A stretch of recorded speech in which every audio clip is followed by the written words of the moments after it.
Sir ఇప్పుడు పక్క ఫామ్లో బర్డ్ ఫ్లూ వచ్చింది, పక్క జిల్లాలో వచ్చింది, మన స్టేట్లో కొద్దిగా కేసెస్ రికార్డ్ అవుతున్నాయి అని. అలాంటి సందర్భంలో బాగా ఉన్నటువంటిది ఏ ప్రాబ్లం లేని ఫామ్ ఓనరు ఎలాంటి జాగ్రత్తలు తీసుకోవాలి? ఫస్ట్ అన్నిటికంటే ముందు ఏంటంటే మూవ్మెంట్ రెస్ట్రిక్ట్ చేయాలి. బయట వ్యక్తులను ఎవరిని లోపలికి రానివ్వకూడదు. వాళ్ళ దగ్గరికి బయట నుంచి వచ్చే లేబర్ కూడా డైలీ అసలు లోపలికి వచ్చేటప్పుడు డిస్ఇన్ఫెక్టెంట్ సొల్యూషన్ తోటి కాళ్ళు చేతులు కడుక్కున్న తర్వాతే లోపలికి వచ్చే ఏర్పాటు చేసుకోవాలి. బయట వెహికల్స్ వచ్చినప్పుడు కూడా శుభ్రంగా దానికి స్ప్రే చేసిన తర్వాతే వెహికల్ లోపలికి రానివ్వాలి. డిస్ఇన్ఫెక్టెంట్ స్ప్రే చేసిన తర్వాత.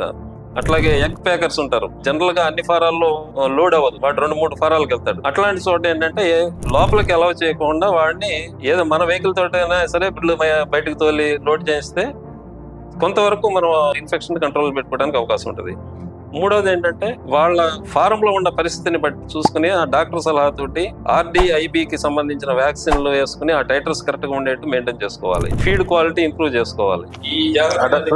ముఖ్యంగా ప్రోటీన్ కొద్దిగా ఎక్కువ ఉండేట్టు చూసుకోవడం, అట్లాగే ఇమ్యూనో మాడ్యులేటర్స్ అనేవి ఫీడ్ లో కలుపుకోవడం, అలాగే స్ప్రేయింగ్ జాగ్రత్తగా చేసుకుంటా లిటర్ మీద కూడా స్ప్రే చేసుకుని రాకముందు కూడా పక్క ఏరియాలో వచ్చింది కాబట్టి మనకు రాకముందే మనం స్ప్రే చేసుకోవటం. కొంగలు లాంటి ఇట్లా వైల్డ్ బర్డ్స్ రాకుండా జాగ్రత్త పడటం, కుక్కలు అట్లాంటివి కూడా లోపలికి రాకుండా జాగ్రత్త పడటం, అట్లాంటి జాగ్రత్తలు తీసుకుంటే చాలా వరకు 99% సేఫ్ లో చాలా వరకు సేఫ్ లో ఉండేదానికి అవకాశం ఉంటుంది.